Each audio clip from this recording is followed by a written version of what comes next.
squad is your favorite auntie with Uncle Tendencies. It's draft day, y'all. WNBA Draft day. I'm so excited to see where these collegiate players are going so we can get on with this WNBA season and see how this thing really going to shake out. You know, it's been a lot of back and forth, who going to star, who can get to the league and play, who going to have a learning curve.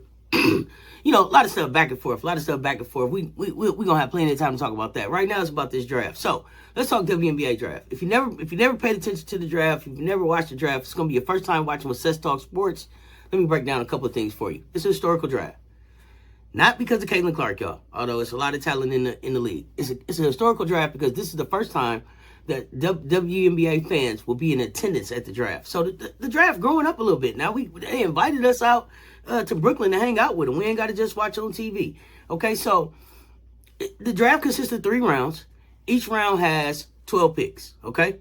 The order of the team's picking is kind of like it's based on the standings from last regular season. So, except for the first 4 picks, of course, which we know are determined by the draft lottery. And, of course, any picks that's been traded. Draft picks can be traded by the teams, y'all. I think they can trade up until the order is locked. So the order was locked yesterday at 5 p.m. Eastern. Locked up. So no more changes in the order unless they exercise the draft pick during or after the draft, right? Then they can exercise a trade with an exercise draft pick during or after the draft. Who's eligible for the draft? All NCAA players who are turning 22 years old in 2024 are eligible to renounce. Y'all remember, like, on Coming to America, I renounce my rights, like that? Yeah. They can renounce any remaining NCAA eligibility, including extra eligibility granted by the NCAA due to the pandemic, in order to opt into the 2024 draft. So, 22 years old to opt into the draft. I've been saying you had to do all 4 years. That's not correct. You gotta be 22 years old to be eligible to enter the draft. College seniors who have exhausted all eligibility are not required to renounce. Of course, they wouldn't have to do that. All international players who are turning 22 years old in 2024 are also eligible for the 2024 WNBA draft. Okay? Draft is tonight, 7:30. It's at the Brooklyn Academy of Music in Brooklyn, New York. And if you don't have a ticket now, you won't have a ticket. And it was really interesting, I read for this, that there are no digital tickets for this event. And I thought that was kind of different, especially because everything is different. Can I scan your phone? Here, it was like, no digital tickets. You can't buy them anywhere. You bought your ticket. We send it to the address that you bought it from. If you show up here and you don't have your physical ticket, watch it on TV. That's what the rules is, okay? So now, first round, I'm going to go through the picks from the first round. Indiana Fever picking first. Los Angeles Sparks second. Chicago Sky from Phoenix are picking third. Los Angeles Sparks from Seattle picking 4th. Dallas Wings from Chicago picking 5th. Washington Mystics 6th. Chicago Sky from Minnesota via Los Angeles at 7. Minnesota Lynx at 8. Dallas Wings at 9. Connecticut Sun at 10. New York Liberty at 11. Atlanta Dream from Las Vegas via Los Angeles picking at 12. Aces not picking at all in this first round. But I think we all set. If y'all didn't know, Auntie is a Las Vegas Aces fan. Okay? And then I watched Dallas Wings, Atlanta Dream, and a few players. Okay? But I'm an Aces fan. Y'all know how I am about my teams. I'm an Aces fan. Okay. But now let's talk about some of this talent that's in this draft. Let's talk about who's invited. Because you got to get invited as a player. You consider it kind of like a phenom or one of those players considered to go in those first 12 spots. They invite you to kind of hang out with them. So we got Caitlin Clark, Angel Reese, Cameron Brink, Camilla Cardoso, Rakia Detroit stand-up Jackson, Aaliyah Edwards, Nika Moore, J.C. Sheldon, Celeste Taylor, Elizabeth Kitley, Charisma Osborne, Elisa Peely, Marquisha Davis, and Daisha Fair. I'm sorry, and Naidu Puak of Australia. I probably murdered that name, but I apologize. I meant no disrespect. A lot of talent. The big secret about this thing is most of the players selected, they're not going to make the league, y'all. Most of the players selected, not making the league, okay?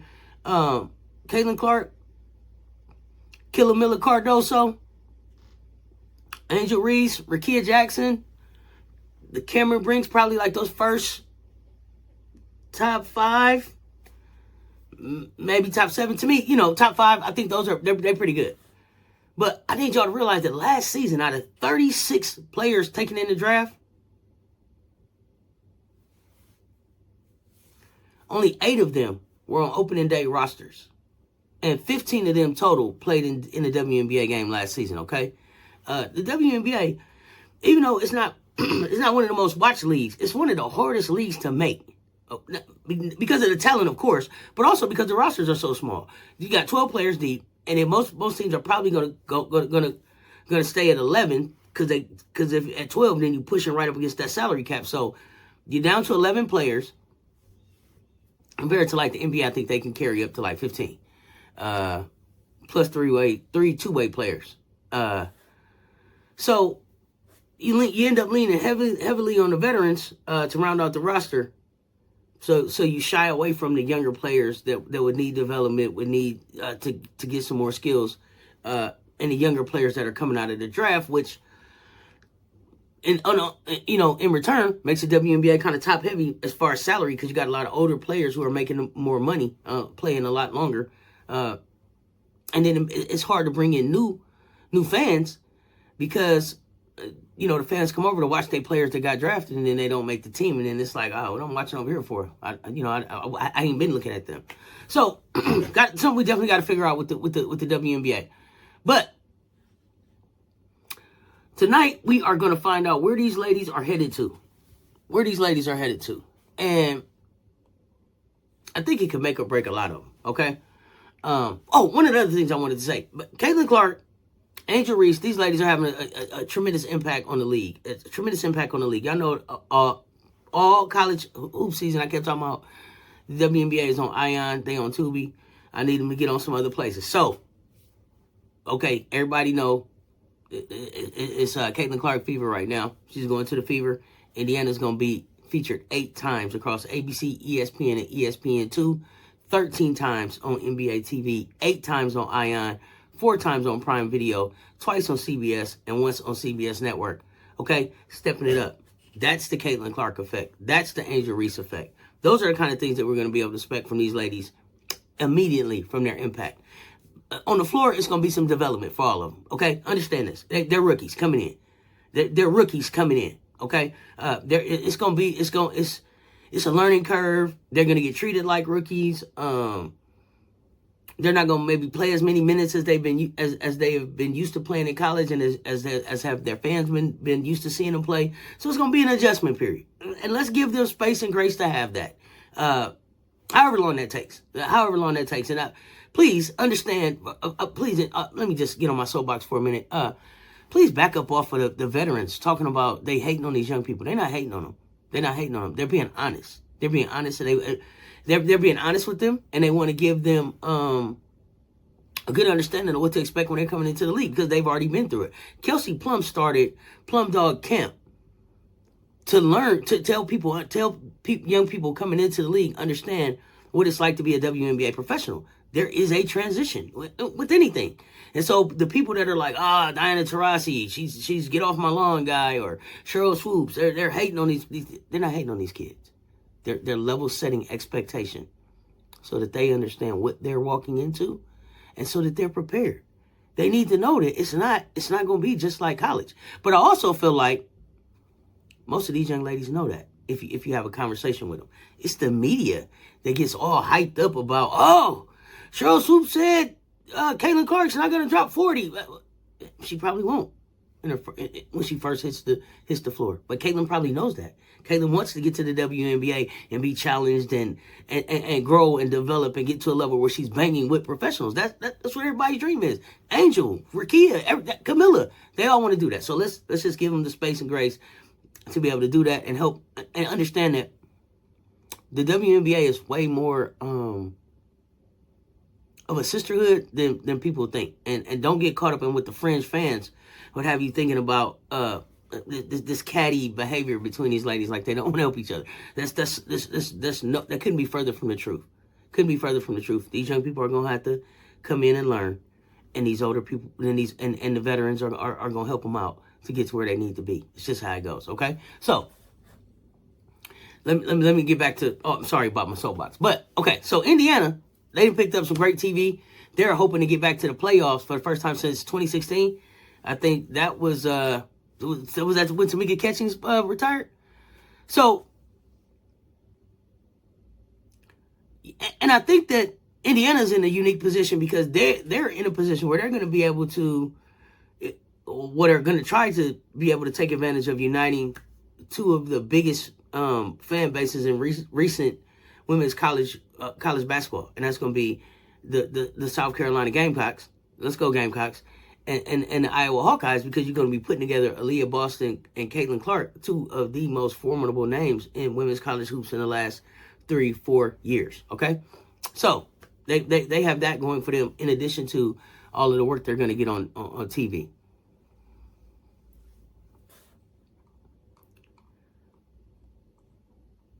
Caitlin Clark is going to be in a very unique situation. I don't know if it's one that we've seen before, where it's been so much hype around her.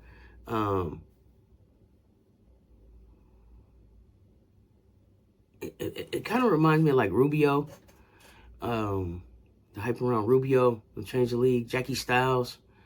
A lot of hype. And she has an offensive skill set that is out of this world that will be able to help Indiana tremendously.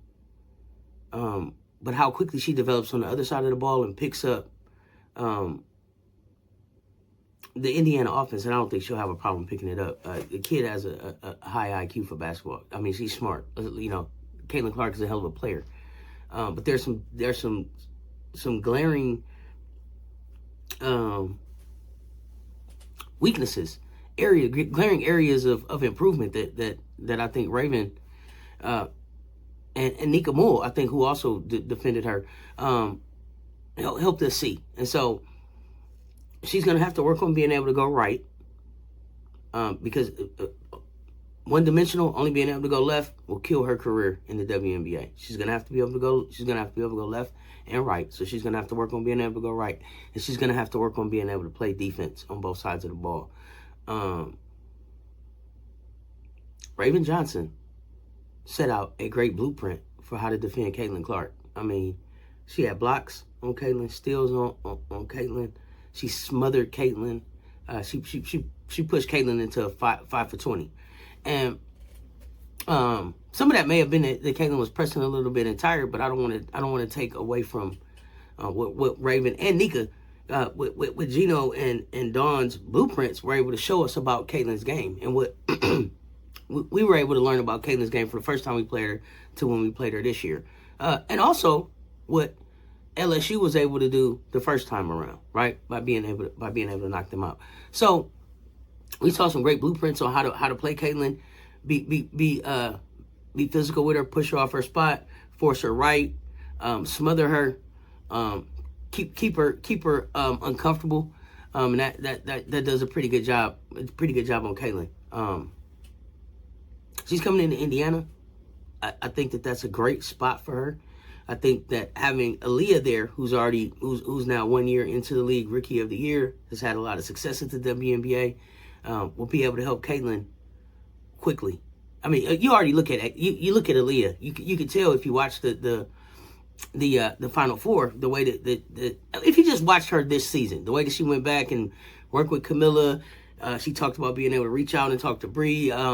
She's such a beautiful spirit. You can just, that she's going to welcome Caitlin in. She's going to show her the ropes. And the 1-2 that they could be to be the foundation of what's going on here in Indiana is going to be really fun to watch. And I think it's going to catch on really quickly. Caitlin, from an offensive standpoint, I think she's ready.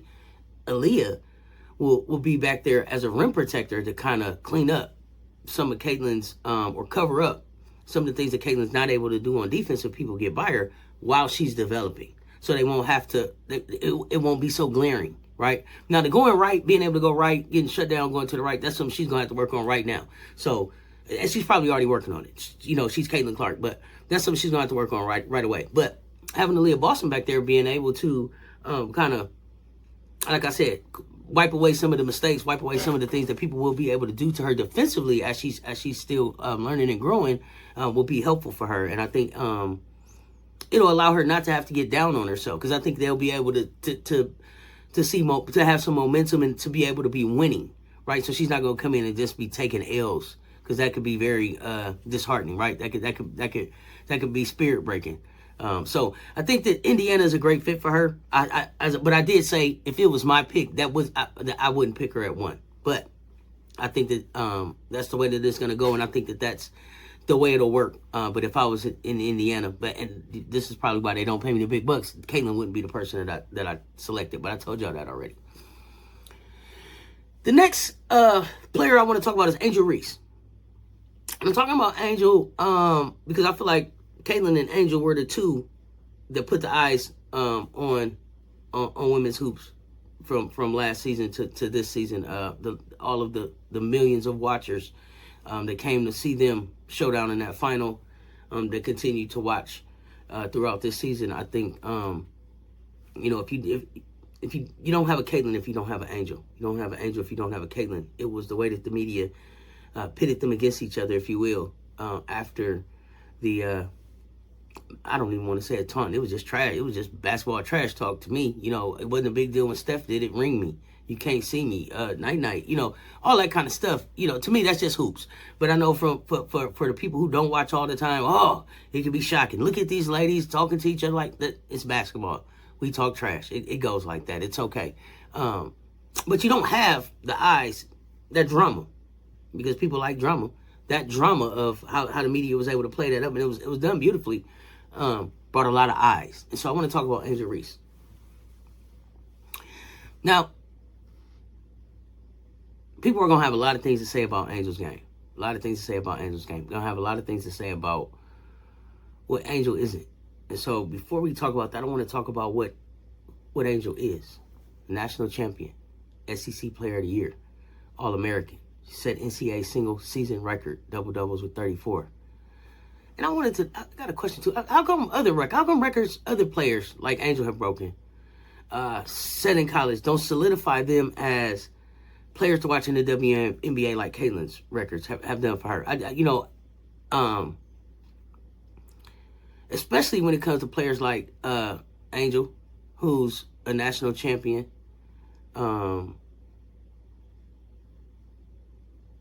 Camila Cardoso, 2-time national champion, SEC Defensive Player of the Year, most outstanding player of the NCAA tournament.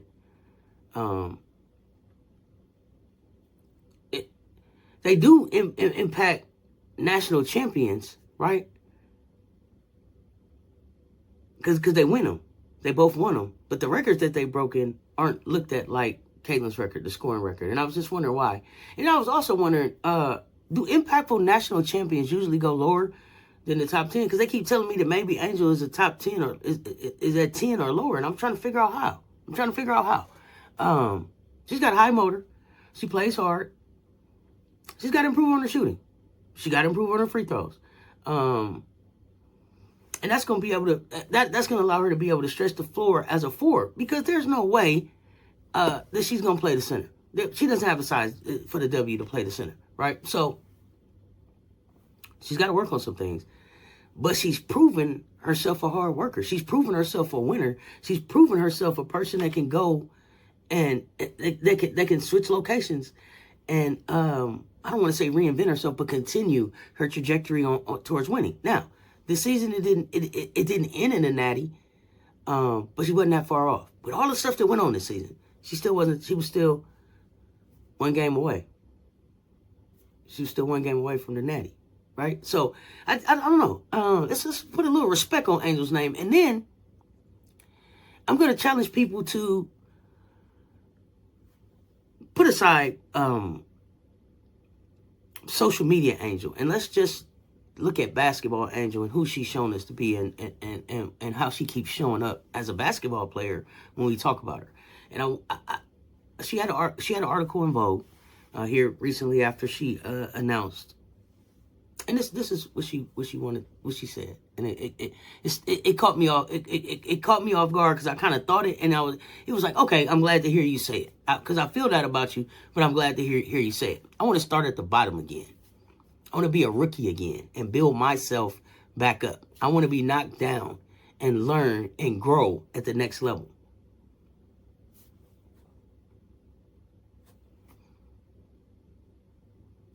Off the court, they know her as the Bayou Barbie, Baltimore Barbie, probably both. She is probably the face, one of the biggest faces of NIL. Like, she made it as far as females go, profitable. She's got deals with Reebok, Beats, by Dre, Goldman Sachs, some other folks. Get your money up. How many points you got, girl? Oh, okay. That's Angel. That's Angel being Angel. And she'll grow with that. I don't think that'll be the Angel that we see in the WNBA. But with all the things I said, national champion, SEC player of the year, came out of Maryland with some success there, came out of high school with some success there. High motor, hard worker, wants to start at the bottom, wants to be knocked down, wants to learn, wants to grow at the next level. That's the type of young person I would have on my team. Now, I wouldn't pick her second. But I wouldn't pick her lower than 7th based on the talent that we have in the draft. I wouldn't pick her lower than 7th. She's a national champion. I don't think people understand how hard that is. That's important to me, that you're a winner, that you know how to win, that you've succeeded at the highest level, right? From where you're coming from, college. At the highest level of college, she succeeded at that. So I would take her on my team. I like Angel. I understand that she has to develop a shot. She can do that. I know y'all saw the video of her shooting the threes, and people was like, it's easy to shoot with ain't nobody in your face. The fact that she's working. Is what I like. So I would take her. But okay, I don't want to keep us here a long time. We got Camila Cardoso. Let's talk about old Cardoso. Camila Cardoso, to me, could have very well played herself into the second pick of the draft. And that's because they say that Caitlin's going first. And even if Caitlin wasn't going first, I love Camila. She's 6'7". But Indiana has the first pick. So if I'm Indiana, the reason I don't pick Camila is because I already have Aaliyah Boston. Although putting Camila back with Aaliyah could be lethal. But I just don't think that that's really good for Indiana right now. So second, I think that she dominated women's college hoops over the last month of the season. Dominated. I feel like she dominated. We see how she runs the floor. Relentless on defense, doesn't mind mixing it up, get on the floor, go after the ball. What was most impressive over the last month was the growth that I saw in her post game. Post moves, she got a little bit more back to the basket, a little bit more kind of up and under, a little move that she got. I see those things developing.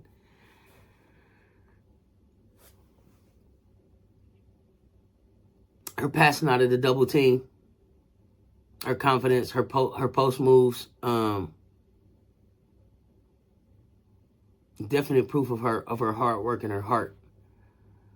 You getting a pro with Camila Cardoso, because that's how Dawn Staley prepares these young ladies for professional level basketball. So you're getting a pro, somebody that's gonna know how to work, somebody that's gonna not mind doing the dirty work.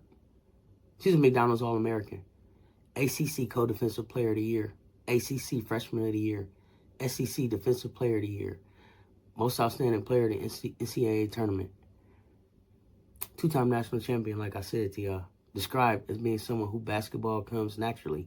She just gets it. That's what Dawn said. Pass, rebound, score, defense, physical presence, overall ability and skill set. Performs well under pressure. You saw her knock down a 3 with 1.1 seconds on the board. And you may say that was lucky. And it could have been lucky, but she had to have the courage to shoot it. She shot that thing. Luck or not, she shot that thing. She had the confidence in herself to just shoot it. She didn't pass it up. When all eyes were on her and her team was depending on her, she didn't shy away from that moment with the lights on. I love that about this kid. She's a leader. She doesn't take plays off, not even in practice. Don Staley said, if I didn't think they were ready, I would tell them. Camilla's ready. There's much better basketball on the other side of her career in the WNBA because she's going to be with pros. That's going to push her in ways that college really can't because the game is so much quicker when she goes to the next level. She's going to be able to react a little bit quicker and get a lot better when she's with other pros. Think about how Camilla looked at FIBA with other pros.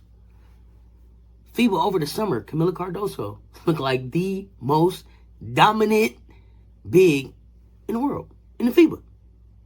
Don't sleep on Camilla, y'all. Don't sleep on Camilla. See, got to look at the whole body of work, y'all. Got to look at the whole body of work. Now, I know that there are people that feel like Cameron Brink should absolutely be the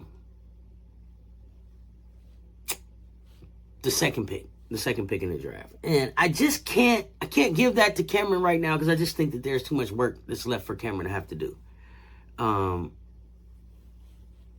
Unfortunately, Juju came through there this year. Gave him the 51. And I think the fouling out on the two biggest games of the season for her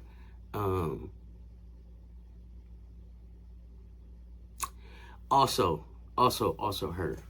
At least from my perspective. Now, she's a tremendous defensive player.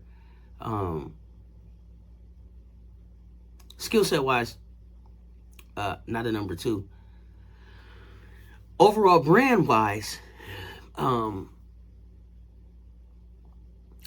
potentially a number 2 for Los Angeles. West Coast girl, already kind of has a fan base there. Having played at Stanford, fits the LA mold. I don't hold people up, you know what I mean. I know, like she's got the LA look. Although I also think the Angel would fit really well in Los Angeles. I think that's really good for her brand as well. But you know, from a brand perspective, and for what they're trying to build, I guess in Los Angeles, having lost NECA, looking for somebody to be the face of the franchise, I could understand why they may go with Cameron Brink, but skill set, she's not a number 2 pick for me.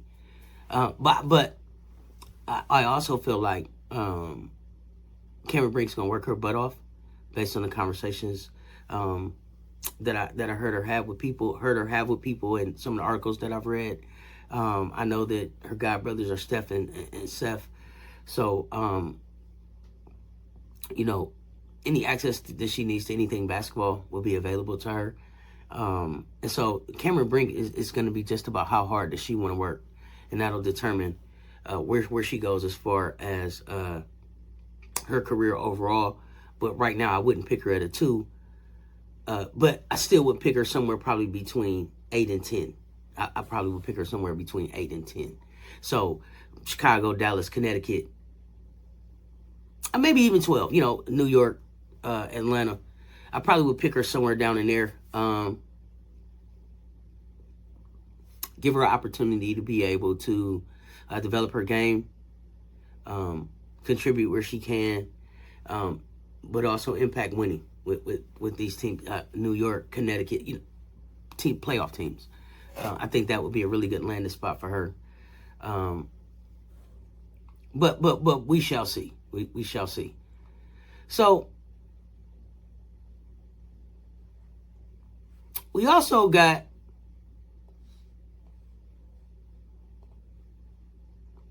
Rickea Jackson. And I already kind of talked about Rickea, so I won't spend a lot of time on Rickea, but she's my number 2 pick in the draft. And if I was in Indiana, she would be my number 1 pick. I shared that with y'all already. Rickea Jackson with Aaliyah Boston is dynamic to me. She's got the most intriguing skill set in the draft. 6'2", polished. She can play 3 or 4. She can shoot from distance. And she's still, like, her range is still growing. Like, that's part of her game that you can definitely see that she's still working on. Post up, drive, fantastic in the open court, great court vision. She's got the handle. She's got the defense. She's the best wing in the draft. Much more confident defender. If you look at her from Mississippi State to her 5th year leaving out of Tennessee, much better defender. And that's gonna be essential at the next level, especially at the 3 or the 4. She's versatile. She's consistent. And it's weird. It's not like, because I went back and looked at the 2 games that they played against us, and I watched her because she gave us work. Rakia gave us work, but it was like, damn, when did that happen? And so what I realized her, like, she doesn't play at pace, or like this. She doesn't play at pace or moderate space offense. I think that'll be different in the WNBA, and her game will adapt to that. Like, I think she has a skill set that'll allow for her being able to be more dynamic by being able to play in space, and move it, play a little bit more high pace, if you will. But she can also just slow it down and play at her own pace and kind of just get to her spots. And then it's like all of a sudden she just sliced you up. 1,000 paper cuts. You bleeding out. You ain't, girl, because she just sliced you up. So Rakia Jackson is, for me, number one pick in the draft. I would be. That would be for me. But we're going to find out tonight who goes where and what they're going to do. As far as their careers in the WNBA, we're going to be here at Cess Talks Sports to take a deep dive and watch that really closely. Fam, I hope that y'all will join me and Coach on this ride. Let us know who your teams are. Let us know who your players are. We want to make sure that we're highlighting more than just who our teams are, because I'm a Las Vegas Aces fan. Coach is a New York Liberty fan. And I think he has one other team. I'll let him explain when he's on the live tonight. I did want to share one other thing I forgot about, because I talked about Indiana's how Indiana's TV deals were different, but there were also some other changes, right? So the Las Vegas Aces, Asia Wilson, my best player in the world, Asia Wilson, they're gonna have 35 or 40 games broadcast or streamed across all platforms. New York, Stewie, y'all know Stewie's my favorite GOAT as far as college hoops. We had the debate. I forgot that she had four rings and 4 MVPs. Stewie, 31 games presented to the league, presented on league broadcasts and streaming platforms. Dallas, Arike Agumbawale, again one of the teams to watch. You got Kalia Copper there and Natasha Cloud joining Brittany Griner in Phoenix. Both of those 2 teams, Dallas and Phoenix, will have 25 games on league broadcasts and streaming partners. The ABC, ESPN2 schedule is going to tip off with a doubleheader opening night, May 14th, and that's going to be Indiana versus Connecticut. And then that'll be followed by Las Vegas versus Phoenix. It's going to be a great night of opening night. Be sure to hang out with us for that. And then get the WNBA All-Star Game on your calendar, July 20th. It's going to be on ABC. That's really good for us. And that's going to be USA Basketball National versus the remaining All-Stars. I'm sorry, All-Stars on USA Basketball Women's National Team versus the remaining All-Stars. Skills Challenge. After the All-Star Game, we do take a break for the Paris Olympics, and then the league is going to pick back up on August 15th. So, bam, come hang out with us at 7 p.m.